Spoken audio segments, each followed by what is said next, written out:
Aussitôt après avoir quitté la réunion, nous nous sommes mis en route pour aller voir une femme, une de nos amies, Madame Doppelman, à Edmonton, en Alberta.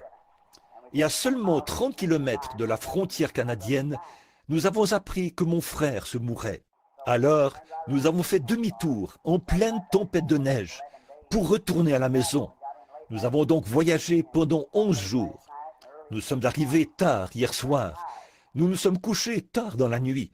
Et nous nous sommes levés tôt ce matin. Alors, je suis très fatigué.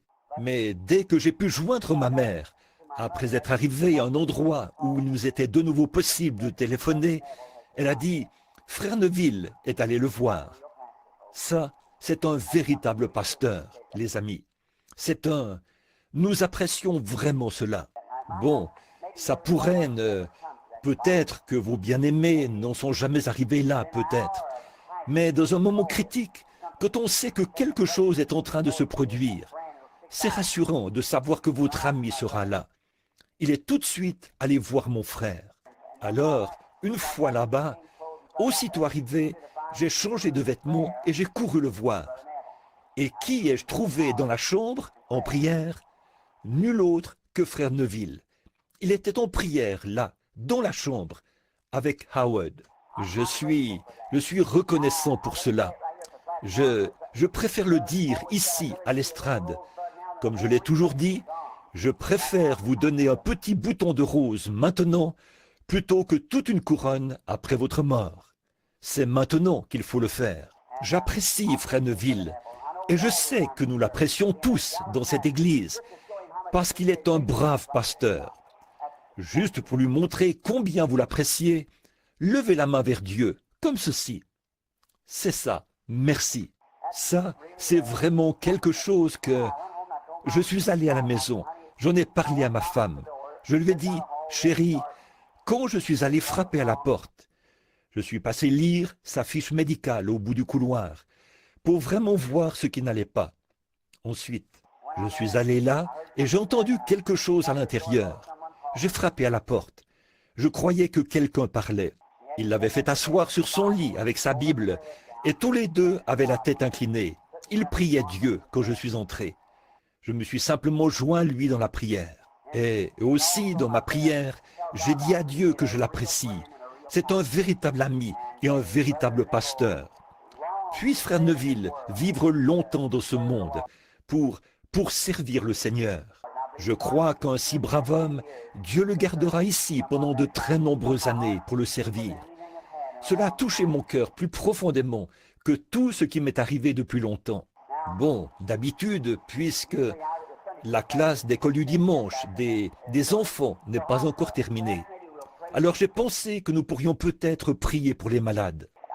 Je n'avais pas annoncé que je serais là pour prier pour les malades, mais s'il y a des gens qui sont ici pour qu'on prie pour eux, nous prierons pour eux.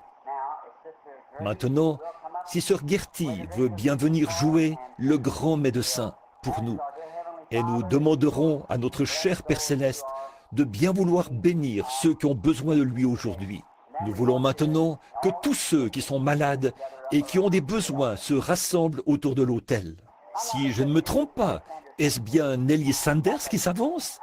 Oh là là, que Dieu te bénisse Nelly. Ça fait 25 ans. Que Dieu te bénisse Nelly.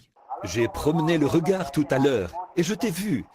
Et je ne voulais pas que tu penses de regarder comme ça, les yeux braqués sur quelqu'un. J'ai regardé plusieurs fois et il me semblait que c'était Nelly. Probablement que personne ici ne se souvient d'elle.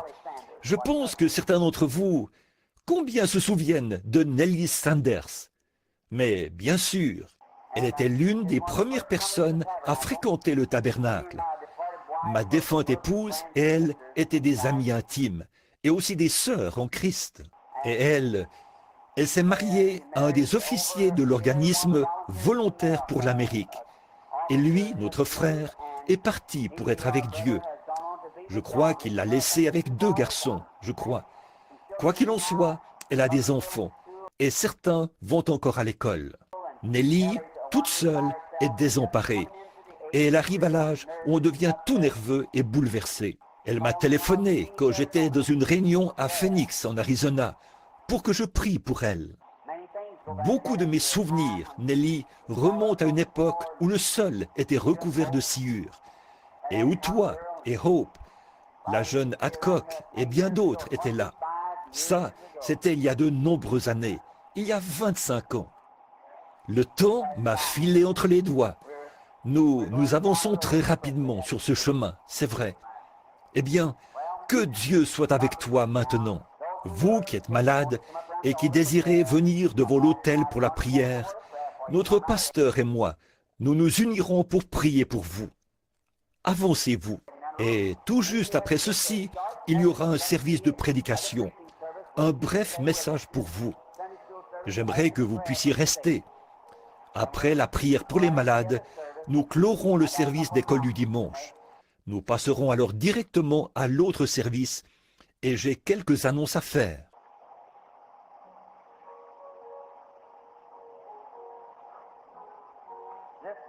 Ce grand médecin est proche maintenant, le compatissant Jésus. Il réconforte le cœur abattu, aucun autre nom que Jésus.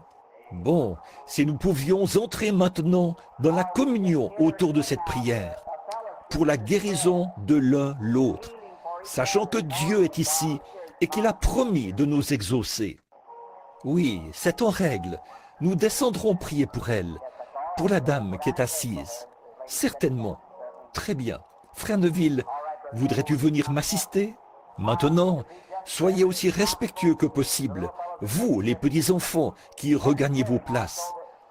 Prions maintenant, pour que, quand nous irons oindre les malades et les affligés, nous ayons la foi en Dieu, pour croire. Ayons la foi que Dieu agira. Vous tous, qui êtes dans l'auditoire, et qui êtes en bonne santé ce matin, qui n'avez pas besoin de venir à l'autel, dites-vous bien que c'est la grâce de Dieu qui vous a amené jusqu'ici. Maintenant, priez pour ceux qui sont devant l'autel, jeunes et vieux. Comme il est de coutume ici, au tabernacle, nous envoyons le pasteur faire l'onction d'huile. Nous prions pour les gens. Nous envoyons le pasteur faire l'onction d'huile. Moi, je l'accompagne et j'impose les mains aux malades pendant qu'il les oint d'huile. L'Écriture dit « Oignez d'huile les malades au nom du Seigneur. Imposez-leur les mains et ils seront guéris. » C'est l'Écriture. Et vous, tous ensemble, courbez la tête maintenant, pendant que nous prions ensemble pour les malades. Notre Père Céleste, nous venons humblement dans ta divine présence maintenant, pour ces gens qui ont des besoins, pour les malades, pour ceux qui ne peuvent pas s'en sortir par eux-mêmes. Et pour beaucoup d'entre eux, Père, les médecins n'ont plus de solution. Il n'y a plus rien à faire, à moins que tu leur accordes ta grâce. Je prie humblement aujourd'hui, ô Dieu, de tout mon cœur. Je m'unis à cette petite église, afin que le grand Saint-Esprit, qui est présent maintenant, atteste la parole du Seigneur Jésus, qui a dit « Là où 2 ou 3 sont assemblés en mon nom, je suis au milieu d'eux. S'ils demandent une certaine chose, quelle qu'elle soit, ils la recevront. » Ça, c'est ta parole éternelle, Seigneur, qui était prononcée dès avant la fondation du monde et qui nous était donnée par le prophète, par le Fils de Dieu lui-même. Ainsi, notre profond désir maintenant, Père, c'est que tu guérisses les malades, ceux qui ont des besoins et qui sont ici devant l'autel. Je te prie de donner à chacun une bénédiction extraordinaire de foi en ce moment. Comme ton serviteur et moi allons faire l'onction d'huile et imposer les mains aux gens, que le Saint-Esprit descende profondément et que, par la foi qui est dans mon cœur, chacun soit guéri. Nous le demandons au nom de Christ et à cause de lui. Maintenant, pendant que vous avez la tête inclinée, que tout le monde est en prière, le pasteur et moi irons prier. Le ciel et la terre te louent. Le ciel et la terre te louent. Ô Seigneur très haut, Notre Père Céleste, nous te remercions pour la leçon de l'école du dimanche. Oh, combien elle a stimulé nos cœurs. Puissions-nous nous ceindre ce matin, quitter les prisons de l'incrédulité et marcher dans la liberté. Nous savons que l'ange du Seigneur marchera devant nous pour confirmer la parole de Dieu et affranchir chacun de nous des prisons de la crainte, de la maladie, de la détresse, des maux et de l'affliction. Car c'est ce que Dieu a promis, qu'aujourd'hui même, la lumière de Dieu brille sur tous ceux qui sont prisonniers de ces choses ce matin, et qu'ils repartent d'ici en bonne santé. Nous te remercions pour le message et pour ta parole, pour la conduite du Saint-Esprit. Accorde ces bénédictions, Père. Et maintenant, sois avec nous pendant le service de prédication de ce matin, pour le petit message court qui suivra. Nous le demandons au nom de Christ. Amen. Il y en a qui doivent partir maintenant. Pendant quelques instants, levons-nous pour chanter un cantique. Revêt-toi du nom de Jésus. Ceux qui doivent partir peuvent sortir. Ceux qui peuvent rester encore 30 minutes, nous serions contents que vous restiez. Très bien. Revêt-toi du nom de Jésus. Ô toi, enfant de tristesse, tournez-vous et serrez la main de quelqu'un près de vous. Va te procurer la joie. Prends-le partout où tu vas. Précieux nom, nom si doux, espoir de la terre, joie. Et Amen. Vous pouvez vous asseoir. Que le Seigneur vous bénisse tous abondamment, énormément.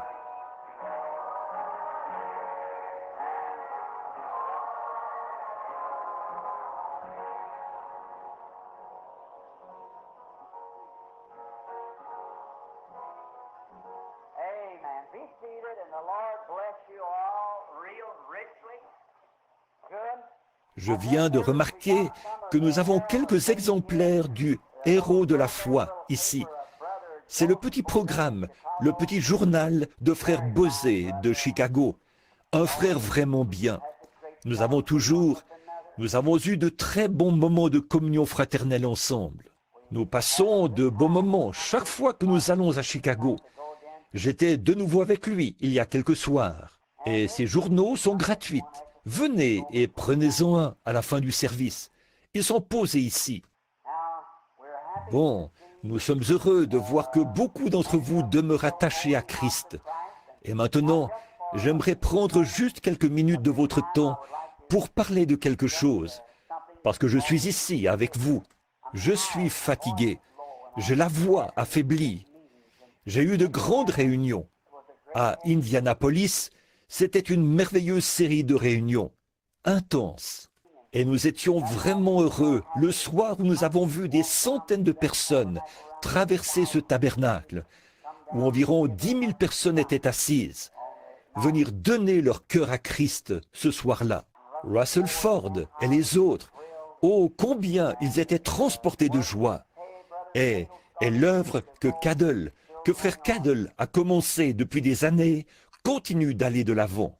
Vous savez, j'aimerais avoir un bâtiment comme celui-là. C'est l'un des plus beaux bâtiments que j'ai vus, en raison de la façon dont il a été aménagé.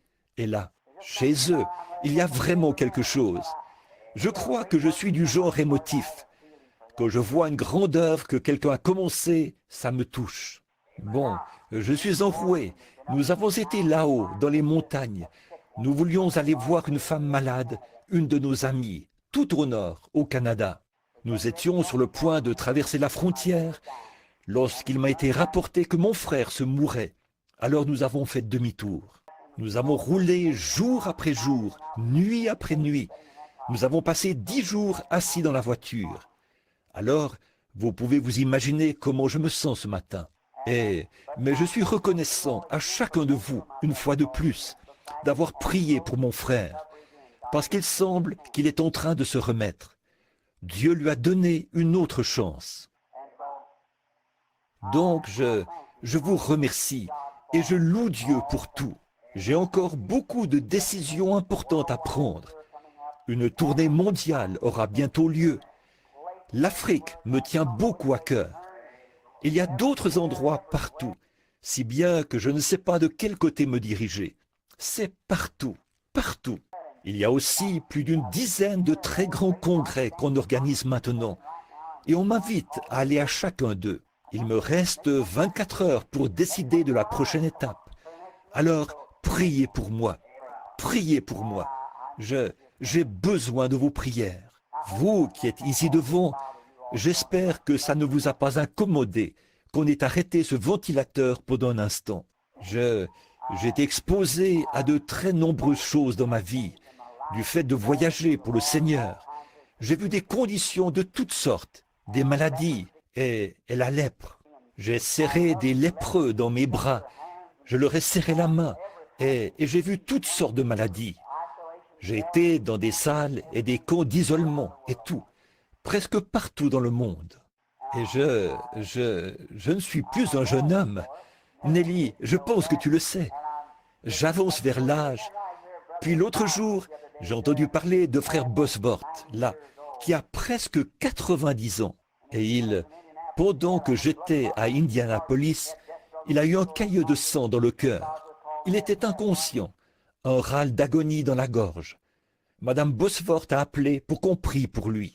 Je suis allé là-bas, nous en avons fait l'annonce et avons commencé à prier. Le lendemain, il m'a appelé et a dit « Je désire participer à l'une de tes réunions un de ces jours. » Et moi qui me sens comme ceci à 47 ans, je devrais avoir honte. Mais ce n'est que mon côté humain, je suppose. Mais, oh, que c'est précieux, que c'est merveilleux. Rien n'est comparable au salut. Avoir le salut, ça, vous n'en avez pas pleinement conscience, mes amis. Je suis certain que le diable tient cela éloigné de vous autant qu'il le peut. Il le fait avec moi. Il vous empêche de réaliser la valeur d'une âme. Avez-vous jamais songé à ce que c'est, au vrai sens de l'éternité, et à combien de temps vous serez dans cet état? Voyez, vous rendez-vous compte, c'est maintenant le temps où vous prenez votre décision par rapport à l'éternité. Dimanche dernier, vous étiez ici, je crois. J'ai prêché sur l'assurance, la puissance que Dieu avait promise, qu'il vous avait prédestiné et appelé avant la fondation du monde, et qu'il avait inscrit votre nom dans son livre. Vous n'avez rien eu à voir là-dedans. C'est Dieu qui l'a fait.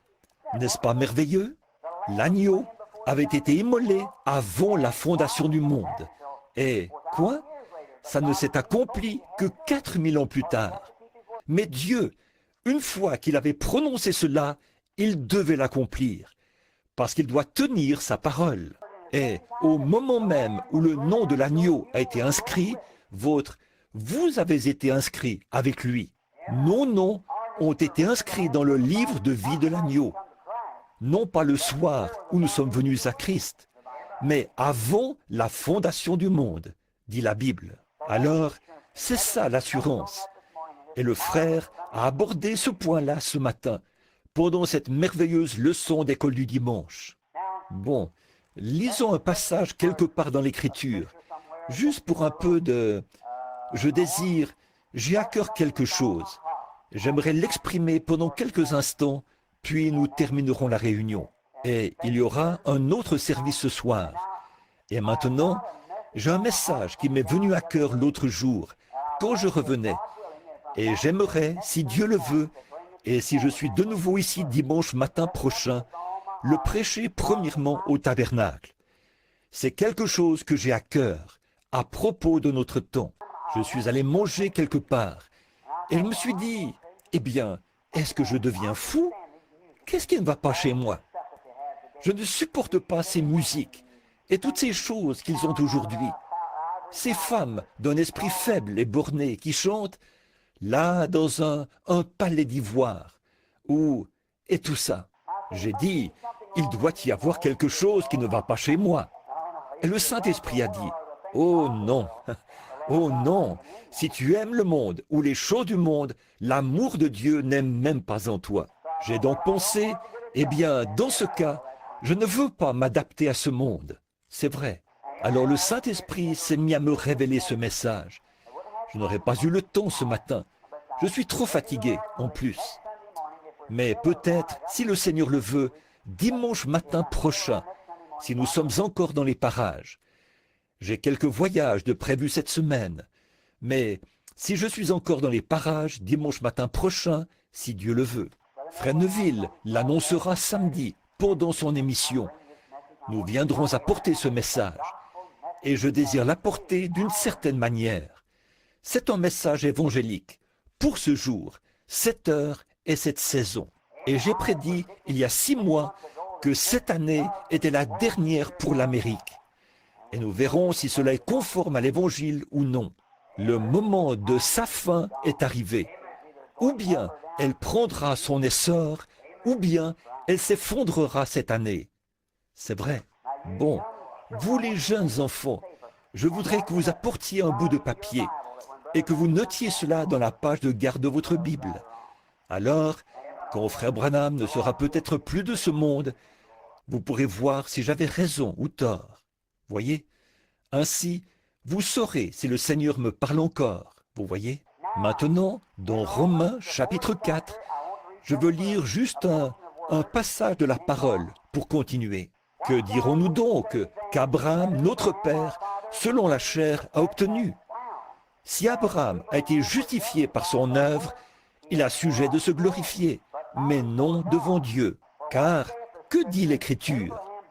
Abraham crut à Dieu, et cela lui fut imputé à justice. Or, à celui qui fait une œuvre, le salaire est imputé, non comme une grâce, mais comme une chose due. Et à celui qui ne fait point d'œuvre, mais qui croit en celui qui a justifié l'impie, sa foi lui est imputée à justice. Que le Seigneur ajoute sa bénédiction à la parole. Bon, le petit sujet, si on peut l'appeler ainsi, dont j'aimerais vous parler, c'est l'amour divin. Quand l'amour divin a été projeté et qu'il arrive à sa destination, la grâce souveraine prend la relève. Voyez? Eh bien, pouvez-vous imaginer?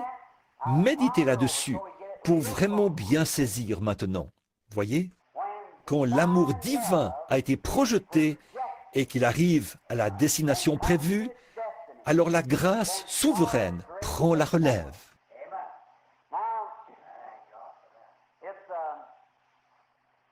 Eh bien, c'est étrange de voir les gens, le genre de personnes, ceux que nous côtoyons et ce que nous faisons. Bon, nous devons tous nous rendre à cette évidence. Il y a des gens dont on aime vraiment la compagnie. Et il y en a d'autres, de braves gens, des gens qu'on aime, mais qui ont en eux quelque chose qui fait qu'on a du mal à rester en leur compagnie. Ça, c'est un fait, et nous voulons en parler. Cela est dû à l'atmosphère que cet individu, homme ou femme, crée lui-même. En effet, vous êtes un créateur en miniature, parce que vous êtes des fils et des filles de Dieu. Peu importe jusqu'où vous vous êtes enfoncés dans le péché, vous êtes néanmoins des fils et des filles de Dieu. C'est que votre âme et votre esprit ont été déchus et dégénérés. Mais Dieu est votre créateur. Et dans votre état déchu, vous êtes une création perdue et séparée de Dieu, dominée par le diable. C'est vrai. Mais vous êtes néanmoins des fils et des filles de Dieu. Il ne veut pas qu'aucun de vous périsse, mais que tous viennent à la repentance. Voyez? Et il a fait tout ce qui est en son pouvoir pour... Seul Dieu lui-même pouvait le faire. Donner la possibilité à sa créature d'accepter cela et d'être ce qu'il veut que vous soyez. Revenir à votre état normal. Et personne, maintenant je dirais ceci, et c'est assez tranchant, mais voilà, personne n'est dans son état mental normal tant qu'il n'a pas accepté le Seigneur Jésus. C'est une déclaration forte, mais c'est la vérité. Personne n'a toute sa tête tant qu'il n'a pas accepté Jésus-Christ comme son sauveur personnel. Ça peut sembler, mais c'est la Bible. Certainement, c'est vrai, c'est lui, et dont votre être créé. Or, aux yeux du monde, vous passez pour un fou quand vous faites cela. En effet, vous devez quitter l'atmosphère dans laquelle vous baignez pour entrer dans cette autre atmosphère. Quand vous faites cela, alors Dieu vous élève au-dessus du monde et vous vivez dans une atmosphère céleste. Voyez? Et là, aux yeux du monde, vous êtes carrément à l'opposé de tout. Voyez? Et ceci est à l'opposé du monde. Voyez? Alors, ce que vous voulez, c'est que Christ vous élève dans une atmosphère où vous êtes heureux, paisible. Et dans cette atmosphère, vous créez un climat. Or, bien des fois, nous, dans les églises, ça peut paraître étrange, mais regardez-y de près. Bon, ceci, c'est pour l'église, c'est pour les gens. Les gens reçoivent les esprits les uns des autres plutôt que de recevoir le Saint-Esprit. Allez dans un groupe de gens et observez la façon d'agir de quelqu'un. Et les braves gens qui viennent se joindre à cette assemblée, tout à coup, les voilà qui agissent de la même manière.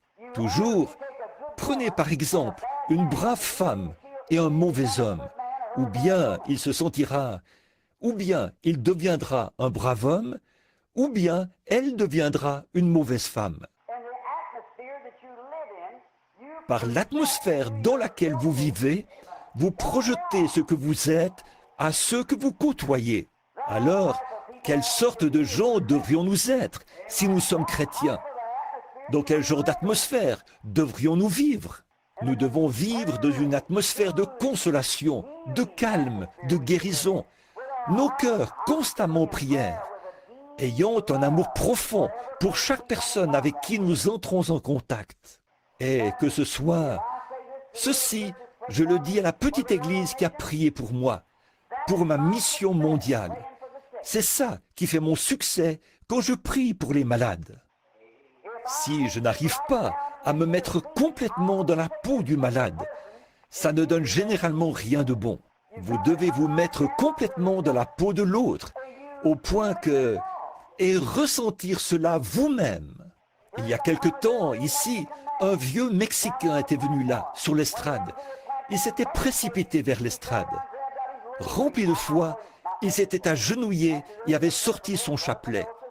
Je lui ai dit, ce n'est pas nécessaire, par la bouche de l'interprète, frère Espinoza. Alors, il s'est relevé, il a mis ses bras autour de moi, s'est mis à marcher à tâtons. Il était aveugle. Je l'ai regardé. J'ai regardé ses pieds pleins de rides. Il n'avait probablement jamais porté de souliers de sa vie. J'ai regardé mes souliers pour voir s'ils pouvaient lui aller. Je lui aurais donné mes souliers. Il était aveugle. Je l'ai regardé. Il était plus large d'épaules. C'était un homme de grande taille. Il pesait plus de 90 kilos, je pense. Il n'aurait pas pu porter mon veston. Et il se tenait là, avec ses cheveux gris. J'ai pensé à mon papa. J'ai pensé, si papa avait vécu jusqu'à peu près cet âge, il aurait à peu près le même âge que cet homme, environ 65 ou 70 ans. Et je me suis mis à aimer cet homme, en ayant ce genre de pensée. Peut-être qu'il n'a jamais eu un seul vrai repas de sa vie. Peut-être qu'il ne s'est jamais assis à table de sa vie. Et en plus de tout ça, il marchait dans l'obscurité. Alors quelque chose est entré dans mon cœur. Oh Dieu, sois miséricordieux. C'est un homme, c'est un frère. Alors quand cela se produit, une onction descend. Une création se met en action tout autour. Et vous, elle se projette vers la personne. Quelques instants plus tard, je l'ai entendu crier quelque chose par-dessus mon épaule. Il criait « Je vois, je vois !»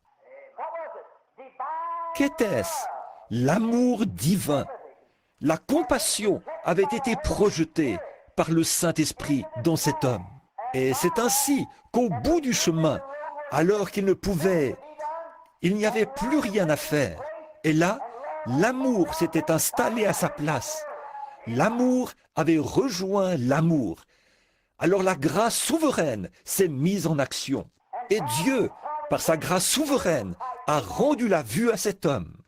Voyez, il faut d'abord que vous parveniez à avoir ce genre de pensée. C'est comme ça que vous devez agir vis-à-vis du pécheur. Beaucoup de gens prient pour les pécheurs. C'est bien. Mais ce n'est pas comme ça qu'on gagne le pécheur. C'est à vous de gagner le pécheur. Ce n'est pas en priant pour lui que vous le gagnez. Vous le gagnez, gagnez, en lui parlant et en lui présentant Christ. C'est à vous de faire cela.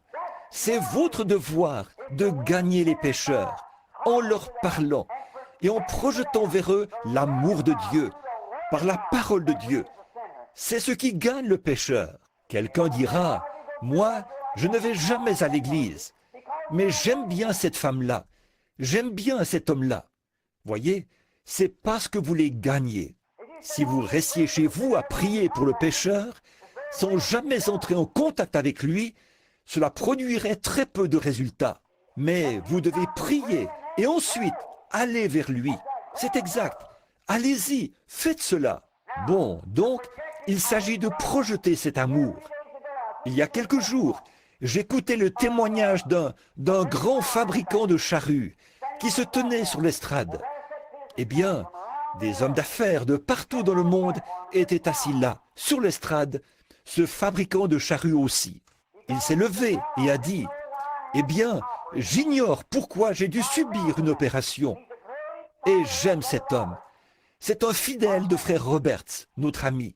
Ainsi donc, il a dit, quand j'ai su que j'étais malade et que je souffrais de calculs rénaux, je suis allé déjeuner avec frère Oral. Et il a dit, frère Oral s'est levé et a dit, bon frère, je vois que vous êtes en détresse. Alors, il a dit, je vais prier pour vous. Et il a dit, eh bien, gloire au Seigneur. Mon désir était que vous disiez cela, frère Oral. Il a dit qu'Oral s'est approché, a posé les mains sur ses reins, et il a dit, je réprime ce calcul rénal, qu'il quitte cet homme sur le champ.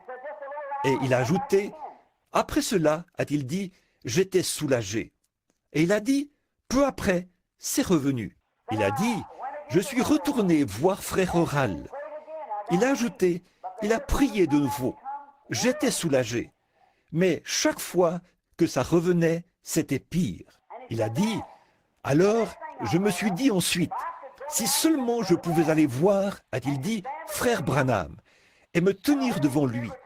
Alors le Saint-Esprit viendrait sur lui, et il me dirait pourquoi je n'ai pas été guéri quand frère Oral a prié pour moi. Donc, il a pris la route pour venir en Louisiane. J'avais des réunions là-bas, et je me suis tenu devant lui pendant 20 minutes. Le Saint-Esprit était muet, il n'a rien dit. J'ai prié pour lui, et il a dit qu'il s'est senti mieux. Et il est venu, puis il est reparti. Il devenait nerveux et agité. Il allait de lieu en lieu, demandant à tout le monde de prier pour lui, de prier pour lui. Et cet homme aimait le Seigneur. Mais finalement, ça s'est aggravé au point qu'on l'a expédié chez Mayo. Mayo l'a examiné et a dit, « Vous avez une chance sur 1000 de vous en tirer. Une infection s'est installée. Tout votre corps est intoxiqué. Vous souffrez d'urémie. » Et, oh, j'en oublie. Il a dit, « Vous avez une chance sur 1000. » Alors il a dit, « J'ai saisi cette chance. » Il a dit, « J'ai prié. Ô Dieu, tu sais que je t'aime. Et je suis allé vers tous tes serviteurs. » Il a pris le risque et on l'a endormi. Et il a dit qu'à son réveil dans la salle, il a dit qu'une lumière brillait dans la salle et que la gloire de Dieu était tout autour de lui. Et les médecins étaient dans l'étonnement.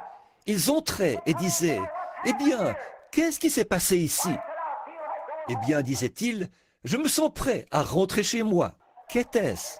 Voyez, il avait fondé ses espoirs sur Si jamais quelque chose m'arrive, j'irai voir frère Roberts.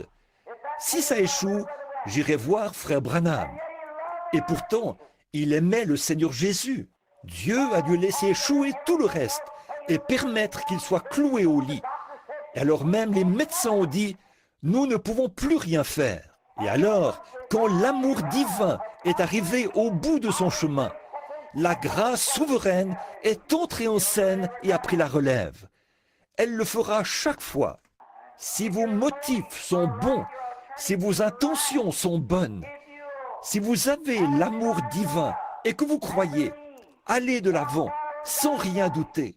Quand vous en êtes au point où vous avez l'impression d'être arrivé au bout du rouleau, alors la grâce souveraine prend la relève. Combien j'ai vu cela à l'œuvre, combien j'ai remarqué cela dans ma propre vie.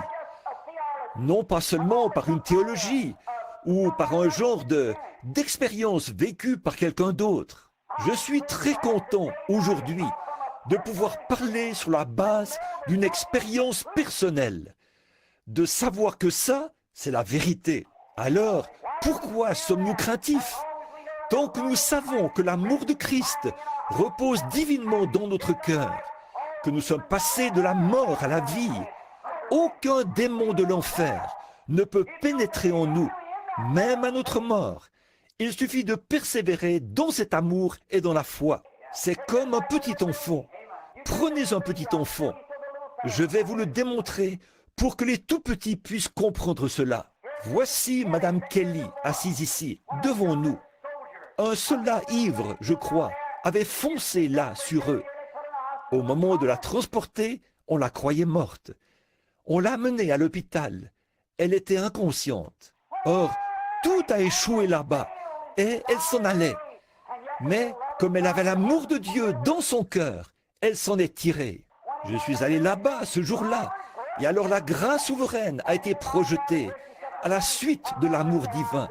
Ce matin, elle est assise ici parmi nous vivante. Voyez, c'est quelque chose qui se produit. Quand vous arrivez au bout de votre chemin, quand vous en êtes au point où vous ne pouvez plus avancer, alors la puissance de Dieu entre en scène. Par la grâce souveraine, c'est ce que vous voyez. Prenez un petit enfant, un petit bébé, qui a de petites crises, des spasmes et qui pousse des cris, donne des coups de pied et crie à tue-tête. Et voilà qu'il finit par retenir sa respiration. Et vous voyez sa mère l'empoigner, le tirer, le lancer en l'air, lui souffler au visage. Laissez-le tranquille. Il n'y en a pas un seul dans toutes les annales médicales qui soit mort de cette manière. Il ne mourra pas. Ce n'est qu'une crise. Il cherche à s'attirer de la compassion. Il cherche à se faire cajoler.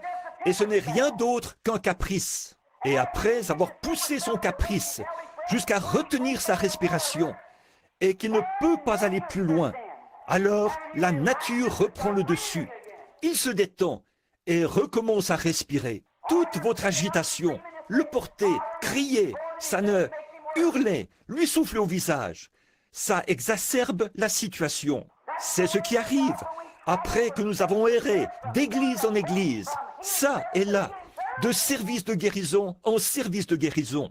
Mes frères, prenez l'amour et avancez, parce que vous êtes au bout du chemin. Dieu projettera la grâce souveraine quand vous arriverez au bout du chemin. Quand l'amour a atteint son paroxysme, alors Dieu est tenu. Quand vous arrivez à votre dernière extrémité et que tout est terminé pour l'homme, alors la grâce prend la relève. C'est la nature de Dieu d'agir ainsi. Combien j'ai remarqué cela, alors que je suis... Supportez ces témoignages personnels maintenant, pendant un instant. Vous avez lu le livre. Là, ce jour-là, à Portland, dans l'Oregon, quand ce fou s'était rué vers l'estrade et qu'il allait me tuer. Vous avez peut-être tous lu cela dans le livre. Qu'est-ce qui s'est passé? Dieu m'a envoyé prêcher l'Évangile. Et c'est ce que je faisais. Des milliers de gens étaient réunis. Les rues étaient bondées. Et à l'intérieur, il y avait plus de 6000 personnes. Dehors, la pluie tombait à verse. Mais les gens restaient là. Leur cœur affamé soupirait. À cette époque-là, il n'y avait personne d'autre sur le terrain. Les réunions soulevaient beaucoup d'enthousiasme. Il fallait me frayer un passage à travers la foule et tout. Recourir à une escorte policière pour me faire entrer. J'avais été dans une pièce et là, j'avais conduit 2 jeunes officiers à Christ, là, dans le vestiaire. 2 jeunes hommes au début de la vingtaine qui travaillaient dans la police. La mère de l'un d'eux avait été guérie la veille. Et les 2 se sont agenouillés là et je les ai conduits au Seigneur Jésus.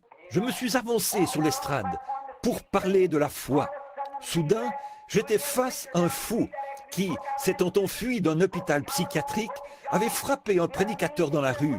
Cet après-midi-là, lui avait fracturé la clavicule et la mâchoire. Il avait la manie de tuer les prédicateurs. Il était entré au pas de course en se disant « Voici ma chance ». Il s'est rué vers l'estrade.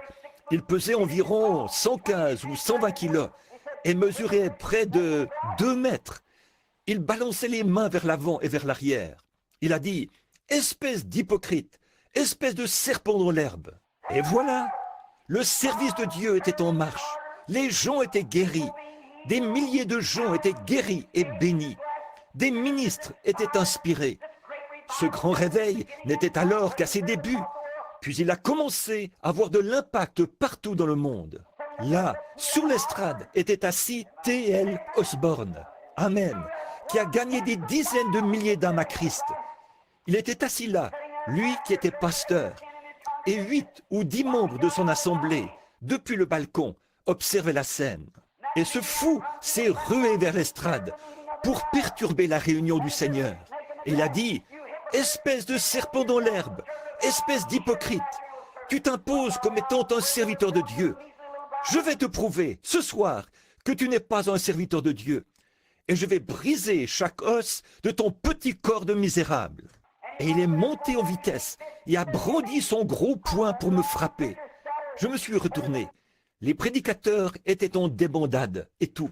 Et là, il s'est raclé la gorge et m'a craché au visage. Il a dit « Espèce de serpent dans l'herbe, je vais te prouver combien tu es serviteur de Dieu. Espèce d'imposteur. » Je n'ai rien dit. Je le regardais tout simplement. Et tout d'un coup, le Saint-Esprit. Quelque chose. Qu'auriez-vous pensé si quelqu'un vous avait craché au visage? Eh bien, s'il y a le moindre tempérament colérique en vous, vous sortiriez de vos gonds. Ça, c'est certain. Et 2 policiers se sont avancés. Les 2 policiers qui, avec des objets dans les mains, pour frapper cet homme, le neutraliser et l'emmener. Mais je ne pouvais pas les laisser faire ça. Dieu avait placé dans mon cœur de l'amour pour cet être mortel. J'ai pensé, ce n'est pas cet homme, c'est un démon qui l'a mis dans cet état. Cet homme, s'il avait été normal, son désir serait d'aimer et de vivre comme tous les autres hommes. Mais c'est le diable qui l'a mis dans cet état. Et l'amour a commencé à couler pour cet homme. Sans tarder, cet homme est tombé et s'est jeté là, à mes pieds. Après que l'amour divin avait été projeté, la grâce souveraine est entrée en scène et a pris la relève. Elle le fera chaque fois. Il n'y a pas longtemps, quand il se pourrait que je vous ai déjà raconté ceci. L'année dernière, en fait, ça fait maintenant 2 ans, je passais la tondeuse dans ma cour. J'essayais de tondre toute ma pelouse. J'y allais rondement. Je devais m'arrêter pour changer de vêtements, entrer prier pour quelqu'un, puis je ressortais. Bon, le gazon avait déjà repoussé sur ma cour. Avant d'avoir fini de tondre la cour avant, le gazon avait déjà repoussé sur la cour arrière. Donc, un jour, j'étais au fond de la cour arrière, avec ma vieille tondeuse. Je passais la tondeuse, j'avançais, j'essayais.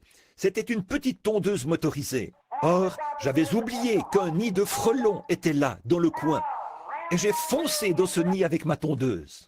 Et là derrière, je ne portais pas de chemise, j'étais torse nu. J'ai frappé la clôture avec ma tondeuse, torse nu. En un instant, j'étais tout couvert de frelons. Vous savez ce que c'est, un grand nid de frelons. Il vous tuerait, de très gros frelons qui bourdonnaient. Oh, je me suis dit... D'abord, ça m'a effrayé. Puis, soudain, quelque chose a commencé à se produire. J'ai commencé à me tranquilliser. Les frelons continuent à bourdonner. Bon, ça va paraître enfantin, ça va paraître juvénile, mais le Dieu du ciel, devant qui je me tiens, sait si c'est la vérité ou non. Au lieu d'essayer d'attaquer, de frapper, d'écraser ces frelons, un amour, quelque chose de divin m'a alors envahi. Et j'ai pensé, pauvre petit frelon, vous avez le droit de vous faire un nid. C'est la voie que Dieu a pourvue pour votre protection. Je vous ai perturbé et j'en suis désolé. Si je pouvais recommencer, je ne vous perturberais pas. Je n'ai pas fait exprès. Mais j'ai dit, je suis le serviteur du Seigneur. Ces enfants malades sont venus ici pour que je prie pour eux. Alors, je dois me dépêcher de tondre cette cour. À présent, petite créature de Dieu, au nom de Jésus-Christ, retournez dans votre nid. Je ne vous perturberai pas. Qu'était-ce? À ce moment-là, ils auraient pu me piquer à mort. Par l'amour de Dieu, avec un cœur soumis, l'amour a été projeté et la grâce souveraine a pris la relève. Qu'est-ce qu'ils pouvaient dire à ces frelons, leur parler, et que, suite à cela, chaque frelon se met à voler pour former un cercle, qu'ils s'alignent tous comme un groupe de militaires, puis retournent tout droit dans leur nid. Qu'était-ce? Je ne pouvais pas parler à ces frelons. Je n'ai aucun moyen de leur parler. Comment aurais-je pu les empêcher de me piquer? C'était la fin pour moi. Mais j'avais l'amour. Dieu m'a donné l'amour pour ces frelons. Et je leur ai parlé avec ma voix. Et le Saint-Esprit, par la grâce souveraine, a conduit ces frelons directement de leur nid. Non loin de la route, à Henryville, il y avait un vieux Guernesey un jour. C'était le grand taureau qui avait tué un homme de couleur, là, à la ferme Brooks. Il avait tué cet homme de couleur et avait failli tuer le jeune West de la même manière. On l'avait laissé dans la ferme. Je ne le savais pas. Je faisais ma ronde. J'étais censé porter une arme. Je ne l'avais pas sur moi. Un jour, je traversais. J'avais pensé aller de l'autre côté prier pour un malade. Je suis passé par ce champ, oubliant que ce taureau était là. J'ai marché jusqu'au beau milieu de ce champ. Que s'est-il passé? Tout à coup, d'un petit tas de buissons s'est dressé ce grand taureau de combat, avec ses longues cornes comme ça, et il a mugi. J'ai su que c'était ce taureau meurtrier. J'ai regardé en arrière. J'étais trop loin de la clôture, à environ 200 mètres. Il se trouvait à moins de 10 ou 12 mètres de moi. Il se tenait là, ses cornes pointées vers le bas, et il a laissé échapper un gros beuglement. Je n'avais pas d'arme, ni d'arbre où me réfugier. Je ne pouvais pas retourner vers la clôture. Je me suis dit, eh bien, c'est fini pour moi. Bill Branham, voici venir ta destruction. Tu vas être martyrisé, tué à coups de cornes, ici, dans ce champ. Je suis resté là. Mais soudain, quelque chose a commencé à s'installer. Cœur, la gloire de Dieu, quelque chose est entré dans mon cœur. J'ai pensé, j'ai perturbé ce pauvre animal. Ce n'est pas ce pauvre animal, c'est le diable qui le pousse à agir de la sorte. Et je sais une chose, la voici. Je désire que vous écoutiez cela. Il n'y a qu'une chose qui vaincra le diable, c'est le pur amour divin. L'amour vaincra tout. Dieu a tant aimé le monde. C'est ce qui a vaincu la question du péché. C'est ce qui a vaincu la question de la maladie. C'est ce qui vaincra les différends dans l'Église. C'est ce qui vaincra tout ce qui est contraire et qui doit être vaincu. L'amour le fera si vous le laissez faire. Ainsi donc, ce grand animal a foncé vers moi. Au lieu d'éprouver de la haine pour lui, frère Mike, je l'ai aimé. J'ai pensé, tu es la créature de Dieu. Qui d'autre que Dieu pouvait te créer? Tu étais couché là, paisiblement, et je suis entré dans ton territoire. Pourtant, des avertissements ont été affichés partout à travers le champ. Je n'y ai pas songé une seule seconde. J'ai quitté mon territoire habituel pour aller prier pour un malade. Et là, j'ai vu venir ce taureau, la tête oscillant comme ça, et il se dirigeait vers moi pour me tuer. Et je le savais. Mais l'amour divin a commencé à entrer en scène. J'ai pensé, pauvre créature, pauvre bête, tu ne peux agir autrement. Tu étais couché là et je t'ai perturbé. Maintenant donc, je suis le serviteur de Dieu. Tu es la créature de Dieu. Au nom de Jésus-Christ, retourne te coucher, car je suis en route pour aller prier pour un des enfants de Dieu qui est malade. Retourne te coucher. Et ce taureau venait vers moi de toutes ses forces. Aucune crainte, je n'avais pas peur du tout, pas plus que j'aurais eu peur de frère Neville qui est assis ici. Je ressentais seulement un amour pur et saint dans mon cœur. Qu'est-ce que cela a fait? Cela a créé une atmosphère. Et ce taureau a foncé directement dans cette atmosphère. À moins de 3 mètres de moi, il a freiné, les pattes tendues. Il a regardé là, tellement vaincu. Il avait le plus doux des regards. Il s'est retourné et est allé se coucher. Et je suis passé à 1,50 m de lui. Qu'est-ce? Quand l'amour divin a été projeté, la grâce souveraine prend la relève à ce moment-là. C'est le même Dieu qui a pu empêcher les lions de s'approcher de Daniel. Ils étaient sortis en rugissant. Et le brave Daniel se tenait là, enveloppé de l'amour de Dieu.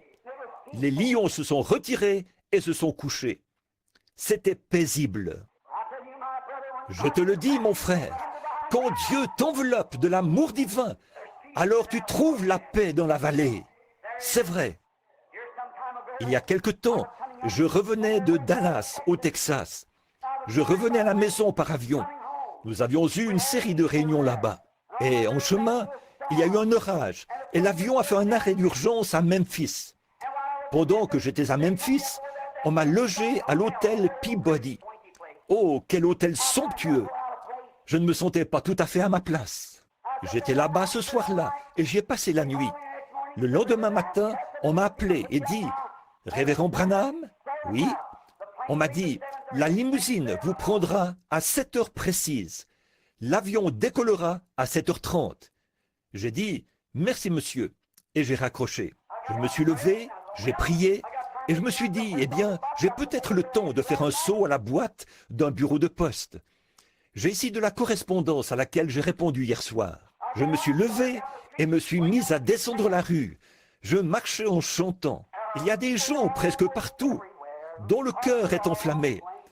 Du feu qui descendit à la Pentecôte, qui les a nettoyés, purifiés. Oh, il brûle maintenant dans mon cœur. Oh, gloire à son nom. Je suis si heureux de dire, je suis l'un d'entre eux. Je descendais la rue, le paquet de lettres à la main, allant vers le bureau de poste. J'ai senti une chose étrange. Vous savez de quoi je parle, n'est-ce pas? C'est comme si tout s'était tranquillisé. Oh, quelle sensation! J'ai pensé, oh là là, que c'est merveilleux. Bon, Doc chantait souvent un petit cantique. Que je marche guidé par la colombe céleste. Remplis-moi chaque jour d'amour. Je méditais là-dessus. Et cet amour s'est mis à couler en abondance. Nous avons l'amour, mais il nous faut l'amour en abondance. L'amour qui déborde. Vous dites, oh, j'aime les pécheurs. Mais, oh, mon frère, ma sœur, les aimez-vous suffisamment fort pour aller vers eux, discuter avec eux et les gagner à Christ? Voyez-vous ce que je veux dire? Vous dites, j'aime le Seigneur. Mais pouvez-vous lui faire confiance quand le médecin secoue la tête? Pouvez-vous lui faire confiance quand vous avez tout perdu? Il vous faut un baptême d'amour qui déborde, d'amour divin. Quand vous avez l'impression que vous priez, mais que votre prière n'est pas exaucée, continuez-vous à l'aimer? Y a-t-il en vous quelque chose qui continue à vous purifier? C'est la grâce souveraine de Dieu. Elle doit prendre la relève. Il le faut. C'est la nature de Dieu. Dieu ne peut rien faire d'autre que ça. Quand Dieu a vu le péché de ce monde, il a vu que les hommes se mouraient sans espérance et sans possibilité d'être sauvés. Et pourtant Dieu savait que les hommes l'aimeraient.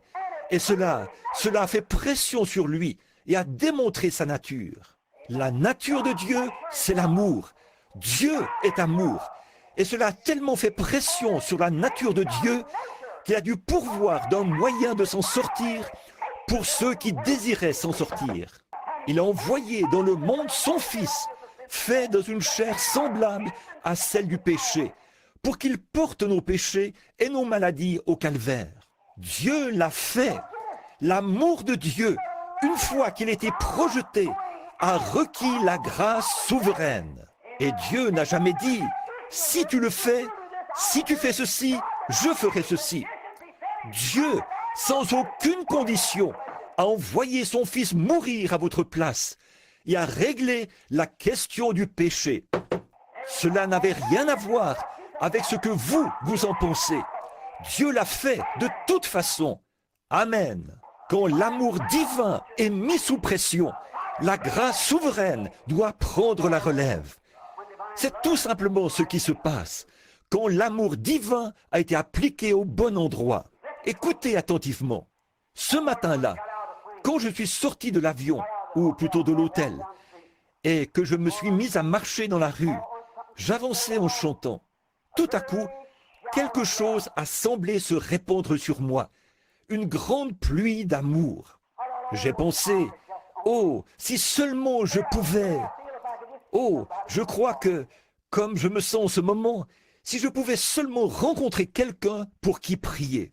C'est comme cela qu'on se sent, quand dans son cœur, il y a quelque chose qui tire. L'autre jour, puis-je m'arrêter de nouveau un instant? L'autre jour, la petite Sarah était malade. Quand nous avons pris la route, oh, il faisait très chaud. Toutes les nuits précédentes, j'étais resté éveillé. Je ne dormais qu'environ 2 heures. Il y avait des délégués venus de partout dans le monde. Il fallait rencontrer celui-ci, celui-là, prier, prêcher 3 fois par jour. Oh, que j'étais épuisé. Ça ne s'arrêtait pas. Puis, je suis sorti. Je devais attendre. Ensuite, j'ai roulé quelques kilomètres hors de la ville. Malgré que c'était très tôt le matin, j'avais tellement sommeil que j'ai dû m'arrêter sur le bord du chemin pour m'allonger et dormir. Juste quelques minutes après, je me suis levé et j'ai repris la route. Je ne pouvais même pas garder les yeux ouverts, mais je m'efforçais d'avancer pour aller voir une certaine femme. Je devais traverser les déserts chauds et brûlants du Nebraska. Et j'ai pensé, oh là là, la petite Sarah était toute secouée et avait des hauts le cœur. La pauvre petite avait été malade toute la nuit. Le lendemain matin, elle était si malade que nous avons été obligés de nous arrêter. Son visage devenait pâle. En plus, j'étais terriblement fatigué et épuisé. J'ai pensé, oh Dieu, oh la situation est terrible. Oh Dieu, regarde, je n'arrive pas à conduire. Je suis si fatigué. J'étais là-bas avec ton peuple. J'ai essayé de faire de mon mieux. Et la petite Sarah est très malade. Là, nous sommes allés. Je suis allé lui imposer les bains. J'ai dit, cher Père Céleste, c'est toi qui m'as donné cet enfant. Elle t'appartient. Je n'ai fait que l'élever. Je lui ai imposé les mains. Quelque chose a commencé à se mouvoir dans mon cœur. Cela a arrêté les vomissements. Depuis ce jour-là, elle n'a plus jamais vomi. Le deuxième jour, c'était au tour de Becky d'être très malade. C'était un genre de virus. Elle vomissait. La petite a vomi toute la nuit. Le lendemain, Meda a dit, il lui faut du Pepto-Bismol. Nous lui en avons donné quelques cuillerées. La petite a vomi cela sur le champ. Nous sommes entrés dans la région des Tétons. Quand nous avons quitté la contrée chaude et que nous avons commencé à monter, elle voulait voir cette jolie chaîne montagneuse. Elle n'y parvenait pas. Elle était très malade. J'ai dit, chérie, regarde ici. Je veux prendre. J'ai dit, papa veut te prendre en photo pour que tu puisses y voir la montagne. Elle a dit, oh papa, j'ai l'impression d'être en train de mourir. Alors nous lui avons donné du Pepto-Bismol de nouveau. Ce matin-là, nous avons prié en ces termes. Seigneur, sois miséricordieux. Oh, ça ne lui a fait aucun bien.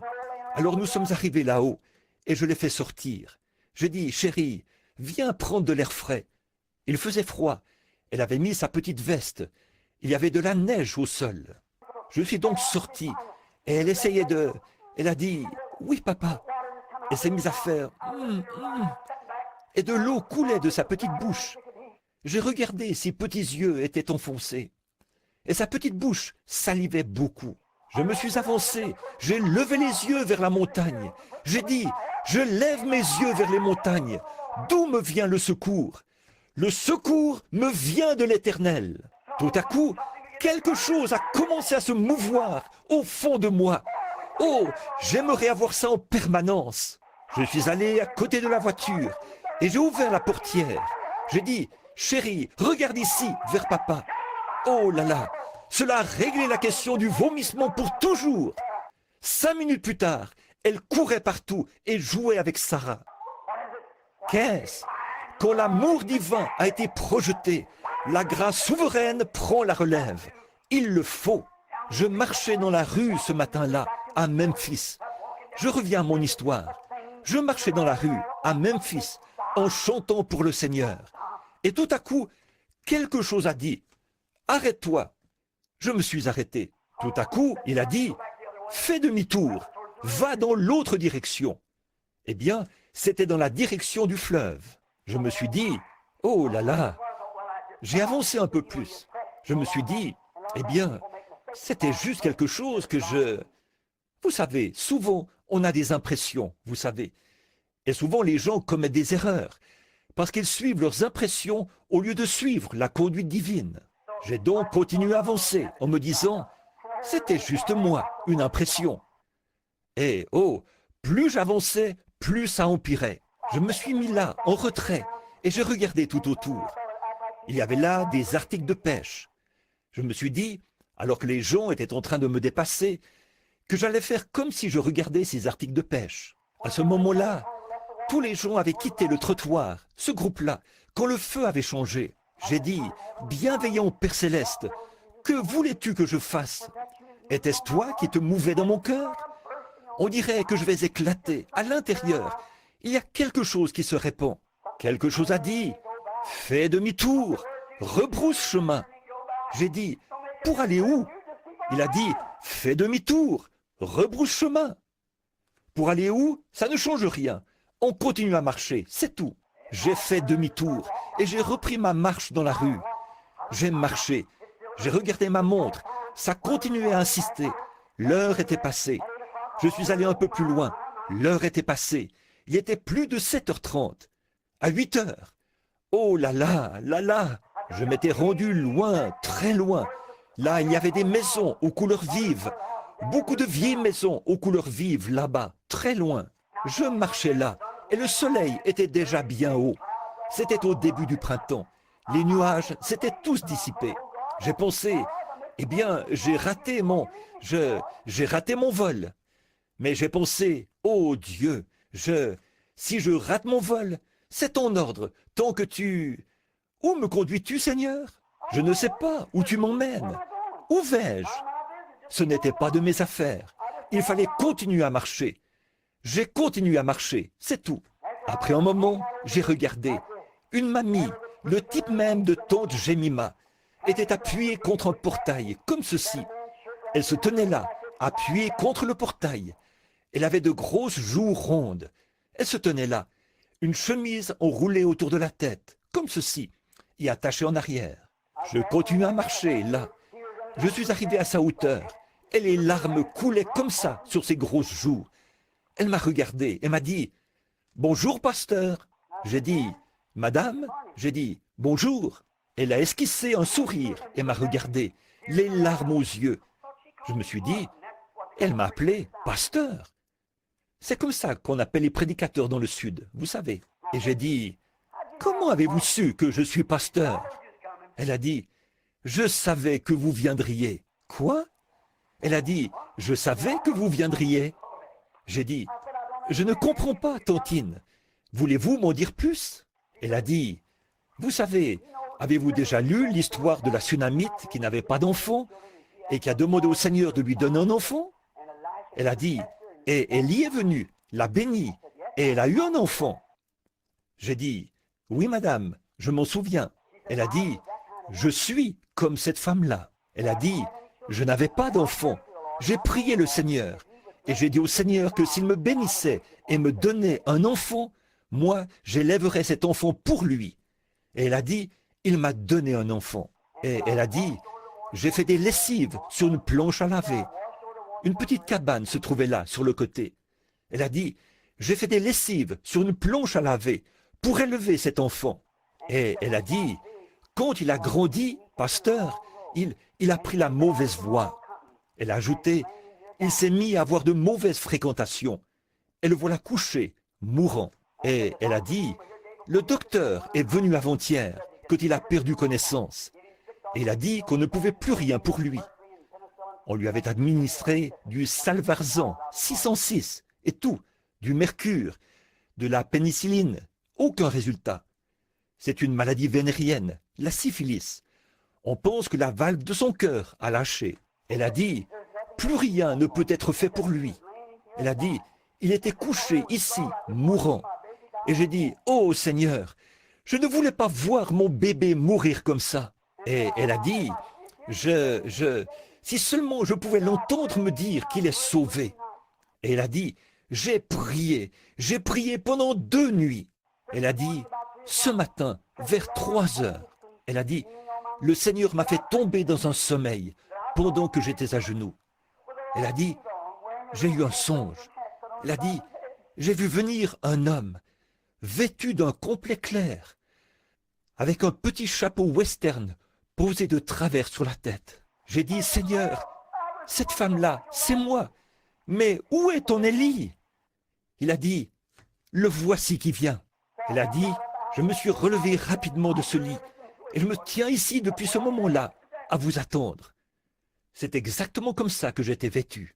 Oh, frère, quand l'amour divin a été projeté, cette mère envers son enfant, oui, il pesait 80 kilos, mais il restait toujours son enfant, couché là, mourant dans la honte. Peu importe combien il s'était couvert de honte, c'était son enfant. Elle l'aimait. C'est ça, l'amour d'une mère. Peu importe combien il l'avait couverte de honte, elle l'aimait malgré tout. Et si vous ne pouvez pas oublier votre enfant, peu importe ce qu'il a fait, à combien plus forte raison Dieu peut-il ne pas vous oublier? Il a dit, vos noms sont gravés sur la paume de ma main. Une mère pourrait oublier son nourrisson, mais je ne vous oublierai jamais. Peu importe ce que vous avez fait, combien vous vous êtes éloigné, combien vous êtes empêtré, Dieu vous aime toujours. Dieu vous aime. Gardez cet amour vivant. Ne le laissez pas s'éteindre. Donc, elle a poussé un soupir. Elle a dit, oh, je ne pouvais vraiment pas. Elle a dit, pasteur, j'ai eu un songe dans lequel je vous ai vu venir. Elle a dit, quand j'ai regardé dans la rue et que j'ai vu ce petit complet clair et ce petit chapeau posé de travers sur votre tête, elle a dit, l'Esprit m'a dit, le voilà. Et elle a dit, voulez-vous entrer? J'ai pensé, oh Dieu, j'ai pensé, c'est peut-être ici que tu me conduisais. C'est pour cette raison que je devais venir ici. Je ne savais pas. J'ai ouvert le portail. Il était fermé à l'aide d'une chaîne et d'une pointe de charrue. Je ne sais pas si vous avez déjà vu ça. J'ai ouvert la vieille porte et je suis entré. Frère, j'ai été dans des palais de rois. J'ai été dans les maisons les plus riches du monde. J'ai été chez certains multimillionnaires dont la fortune s'élève à 20 jusqu'à 28 millions de dollars. J'ai marché sur leurs tapis chenilles de mur à mur. J'aurais facilement pu m'étendre et m'endormir directement sur ce tapis, dans ces magnifiques demeures. Mais là, pas même un tapis au sol. Il y avait une espèce de petit lit à colonne en fer. Une petite couverture ordinaire couvrait ce jeune homme. Sur la porte, un écriteau. Que Dieu bénisse notre foyer. J'ai su que je me trouvais dans un foyer chrétien. J'ai su que je me trouvais quelque part où on avait élevé des prières. Pas d'affiches indécentes au mur, pas de photos vulgaires, mais une Bible ouverte sur l'espèce de petite table en marbre qui se trouvait là. Un grand garçon était couché là, dans le lit. Il tenait les couvertures et faisait J'ai pensé, oh là là. Je lui ai palpé les pieds. Ils étaient collants et froids. La mort était sur ce garçon. Et il répétait sans cesse, Oh, c'est si sombre! C'est si sombre! Et j'ai dit, de quoi parle-t-il?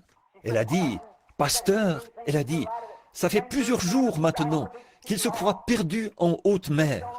Elle a dit, il ne sait pas où il va. Et elle a dit, c'est ça qui me brise le cœur. Elle a dit, il s'en va, il est perdu en mer, il ne sait pas où il va. Elle a dit, pasteur, j'ai prié, j'ai tout fait, j'ai tout fait. Je ne veux pas qu'il se perde, pasteur. Elle a dit, c'est pour ça que je priais. J'ai dit, Tantine, de quoi souffre ce garçon? Elle a dit, c'est une maladie vénérienne. Le docteur l'a déclaré mourant. Il n'y a plus rien à faire. Et elle a dit, il est inconscient. Ça fait 2 jours qu'il est perdu en mer. Elle a dit, voulez-vous prier pour lui? J'ai dit, Tantine, je m'appelle Branham. Avez-vous déjà entendu parler de moi? Elle a dit, non monsieur, je ne pense pas, pasteur. J'ai dit, eh bien, je vais vous raconter une histoire. J'ai dit, mon ministère, c'est de prier pour les malades. Elle a dit, c'est vrai? J'ai dit, oui. Et j'ai dit, je lui ai dit que mon avion avait été forcé d'atterrir et tout. Elle a dit, c'est vrai, pasteur? J'ai dit, oui. Elle a dit, eh bien, je savais qu'il ne me laisserait pas tomber. J'ai dit, priez, Tantine. Elle s'est agenouillée et vous parlez d'une prière. Oh mon frère, cette brave sainte savait entrer en contact avec Dieu. Elle a prié, là, jusqu'à ce que les larmes lui coulent des yeux. J'ai levé les yeux et il continue à faire. Et j'ai dit, maintenant Tantine, je vais prier. Restez en prière avec moi. J'ai posé les mains sur ses pieds. J'ai dit, Père Céleste, mon avion est déjà parti, pour autant que je sache. Et voici cette pauvre maman te supplie instamment pour son enfant. Et autant que je sache, c'est ici que tu m'as conduit. Je te prie d'être miséricordieux envers lui. Et presque au même moment, je l'ai entendu dire, Maman! Oh, maman! Elle s'est relevée. Elle a essuyé les larmes de ses yeux. Et elle a dit, oui, mon chéri, le bébé de maman se sent mieux? Elle s'est mise à lui caresser la tête. Il a dit, maman, la pièce est en train de s'éclairer. La pièce est en train de s'éclairer. L'amour souverain. Là, l'amour divin avait été projeté au cœur de Dieu. Alors la grâce souveraine devait prendre la relève et répondre. Quand je pense à cette pauvre mère qui s'était accrochée à Dieu par la prière et tout ça, alors, qu'est-ce qui s'est passé? Dieu, par sa grâce, Dieu, dans sa miséricorde, a fait descendre un avion des cieux et l'a immobilisé au sol, afin d'exaucer la prière d'une pauvre femme de couleur ignorante, quand l'amour divin avait été projeté, qu'elle ait été pauvre, noire, jaune ou quoi que ce soit, peu importe, quand la grâce divine a été projetée, la grâce souveraine doit prendre la relève. L'amour qu'avait cette brave maman, cette maman qui avait supplié instamment, et ce jeune homme, environ 2 ans plus tard, je voyageais, j'étais dans un train qui allait dans le sud. Je suis descendu du train pour aller m'acheter un hamburger. Il fallait payer environ 70 ou 80 cents pour en avoir un dans l'avion et dans le train. Or, je pouvais m'en acheter un pour environ 20 cents dans un petit kiosque. Je suis descendu du train et me suis mis à marcher. Quelqu'un qui portait une casquette rouge m'a dit « Bonjour, pasteur Branham !» J'ai regardé autour de moi, j'ai dit « Bonjour, fiston !» Eh bien, a-t-il dit « Vous ne me reconnaissez pas ?» J'ai dit « Non, je ne pense pas. » Il a dit « Vous souvenez-vous, il y a environ 2 ans, quand vous êtes venu prier pour moi? Là-bas, chez ma maman ?» J'ai dit « C'était toi, ce garçon ?» Il a dit « Eh oui, pasteur Branham !» Il a dit « Non seulement je suis guéri, mais je suis sauvé maintenant. Je suis chrétien. » La grâce souveraine. Ah oui, mon frère, je vous le dis, quand Dieu voit que l'amour a été projeté, la grâce doit prendre la relève. Il y a quelques semaines, chez moi, vous vous en souvenez, beaucoup d'entre vous, eh bien, quand cette brave opossum était étendue là, alors qu'une jeune fille, là-bas, avait noyé son enfant. Dieu lui avait pourtant donné un enfant, mais elle ne voulait pas l'élever. Alors, elle l'a enveloppé dans une couverture et l'a jeté dans la rivière pour le noyer. J'ai dit, ça, ce n'est pas une mère. C'est plus vil qu'une chienne. Un animal ne ferait pas ça.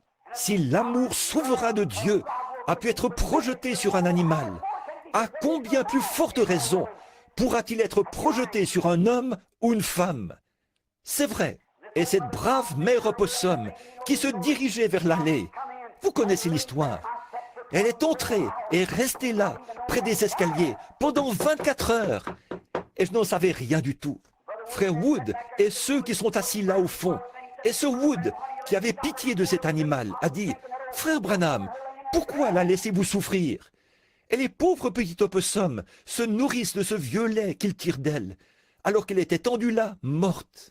Elle a dit « Pourquoi ne pas les tuer, frère Branham, ou abattre cette brave mère ?»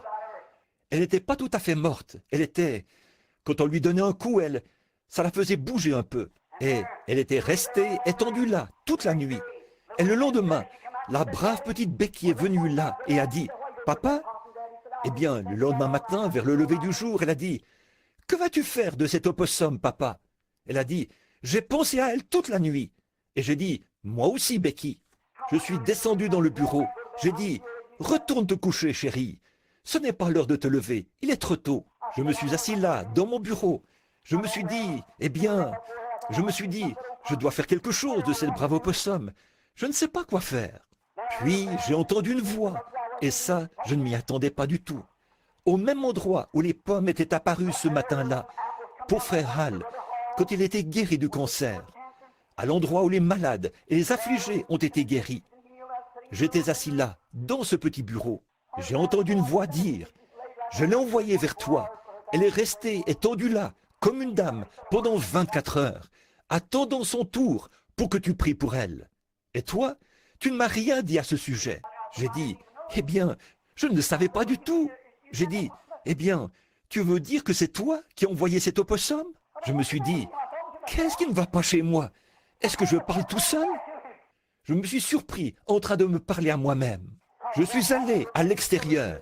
La petite Becky était toujours à la porte, en train de regarder. Je me suis approché. Cette brave opossum était là. Elle était toute couverte de rosée et tout. J'ai dit, Père Céleste, si tu as envoyé cette pauvre opossum ignorante, si tu l'as envoyée ici, tu as en quelque sorte mis dans mon cœur un amour pour elle, car elle est une mère. C'est pourquoi je ne pouvais pas la tuer. Je ne pouvais pas tuer ces petits. Et la grâce souveraine l'a conduite ici, pour que les gens le sachent et que ça leur serve de leçon. Alors, ô Dieu, je te prie, au nom de Christ, de la guérir. Et cette brave opossum qui avançait en traînant en arrière sa patte, remplie d'asticots et enflée au point de doubler en taille, s'est dressée sur cette patte. Elle a fait entrer ses petits dans sa poche et s'est mise à marcher là, aussi naturellement que n'importe quel autre animal que vous avez vu marcher. Elle s'est retournée vers moi, comme si elle se retournait pour dire « Merci, gentil monsieur ». À ma connaissance, ils sont très heureux aujourd'hui, elle et ses petits. Pourquoi? Quand l'amour divin a été projeté, la grâce souveraine prend la relève. Mon frère, ma sœur, il y a une seule chose à faire dans votre vie. Aimez le Seigneur votre Dieu de tout votre cœur, de toute votre âme, de toute votre force et de toute votre pensée. Et croire que chaque parole qu'il a prononcée est la vérité. Et quand vous arriverez au bout de votre chemin et que vous ne pourrez plus avancer, alors la grâce souveraine, la grâce divine sera projetée. Comment aurais-je pu lui parler, étendu là, quand les frères Maillot m'avaient abandonné, assis sur le perron là-bas, frère Cox assis à mes côtés, à se demander ce qui se passait. Je ne pouvais vraiment plus supporter ça, mais j'ai dit,